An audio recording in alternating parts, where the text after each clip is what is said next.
मैं तो कहता हूँ अगर आपको साइंस में केवल लास्ट टाइम पढ़ने के लिए अगर कोई चीज़ मिलती है तो आप केवल इन्हीं चीज़ को पढ़ के चले जाइएगा। होती हैं, ठीक है, बैक्टीरिया से होने वाली डिसीज़ होती हैं, फंगल डिसीज़ कौन कौन सी होती है, और बायो में भी कुछ सेलेक्टेड चीज़ें हैं जिन पे बहुत ही ज़्यादा ध्यान देने के लिए कहा गया है। सबसे ज़्यादा फोकस आपको यहीं पे देना है, ठीक है। फिर दोस्तों next, hello everybody, this is me Altamas Mansuri and you are watching educator Altamas. So my friends, I hope आप सभी बहुत ही अच्छे हैं और आपकी पढ़ाई बहुत ही अच्छी शानदार चल रही है और आप अपनी पढ़ाई को 100% दे रहे हैं। सो माय फ्यूचर ऑफिसर, आपसे आज मैं बात करने वाला हूँ साइंस के बारे में कि साइंस में कौन कौन से ऐसे मेजर एरियाज़ हैं जिस पे हमें फोकस करना चाहिए इतने कम टाइम में कि वहाँ से हमें फ्रूटफुल रिजल्ट्स मिल सकते हैं। तो दोस्तों आज मैं बात करने वाला हूँ सबसे पहले बायोलॉजी सेक्शन के बारे में कि बायोलॉजी में हमें कौन से एरियाज़ पे सबसे ज़्यादा ध्यान देना चाहिए। चाहे वो यूपीएससी का एग्जाम हो, चाहे वो यूपीपीसीएस का हो, चाहे आरओएआरए का हो एग्जाम हो, कोई भी एग्जाम अगर देखा गया है तो उसमें सबसे ज़्यादा कोई चीज़ अगर इंपॉर्टेंट है वो है बायोलॉजी, जीव विज्ञान।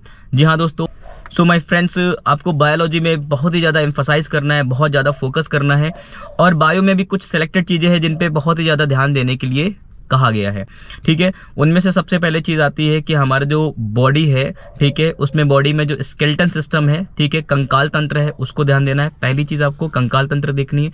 दूसरी चीज़ आपको पाचन तंत्र देखना है, डाइजेस्टिव सिस्टम देखना है। तीसरी चीज़ आपको रेस्पिरेटरी सिस्टम देखना है, श्वसन तंत्र देखना है, ठीक दोस्तों। फिर उसके बाद उत्सर्जी तंत्र देखना है, एक्सक्रेटरी सिस्टम देखना है।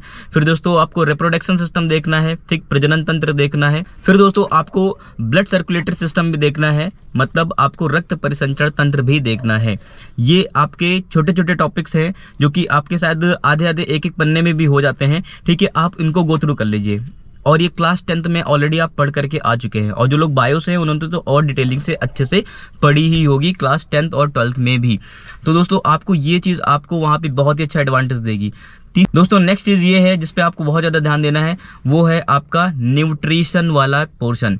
न्यूट्रिशन में पोषक पदार्थ आपको कौन कौन सा विटामिन किन किन सब चीज़ों से मिलता है, ठीक है, विटामिन कितने टाइप के होते हैं, और जैसे वसा में घुलनशील विटामिन है, dissolve in the water, dissolve in the fats, जल में घुलनशील है, ठीक है। तो आप इनको ध्यान देना है, ठीक है, कि ADEK है, ठीक, विटामिन B और विटामिन C है, ठीक है दोस्तों। और ध्यान देना है कि इनके जो नेम्स हैं, विटामिन A का नाम क्या है, ठीक है, विटामिन B का नाम क्या है, ठीक है, और हमें कहाँ कहाँ से मिलते हैं, ठीक है, और इनकी कमी से होने वाला कौन कौन सा रोग है, ठीक है। आपको सबसे ज़्यादा फोकस आपको यहीं पे देना है, ठीक है। फिर नेक्स्ट चीज़ दोस्तों ये है कि आपको डिसीज़ पे सबसे ज़्यादा ध्यान देना है कि रोग कौन कौन से होते हैं और किन चीज़ों से होते हैं। दोस्तों रोग एक तो या तो किसी चीज़ की कमी की वजह से होते हैं, या तो किसी चीज़ की अधिकता की वजह से होते हैं, या तो कोई चीज़ कम हो गई है, डिफिशियंसी डिसीज हो गई है, या तो आपको कोई चीज़ ज़्यादा मिल गई है, अधिक क्वांटिटी में मिल गई है, तब भी आपको क्या हो जाएगा, डिसीज हो जाएगा, ठीक है। फिर उनके टाइप्स देखना है कि वायरल डिसीज होती हैं,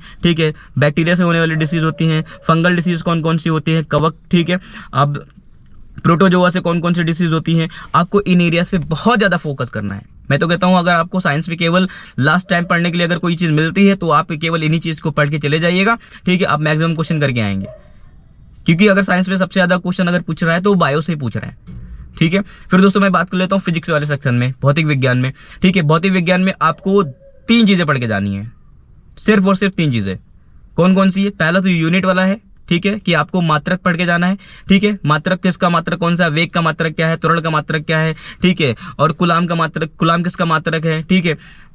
फिर दोस्तों चार्ज का मात्रक क्या है, पोटेंशियल का मात्रक क्या है, पोटेंशियल मतलब विभव का मात्रक क्या है, ठीक है। जितनी भी सारी चीज़ें ये हो गई।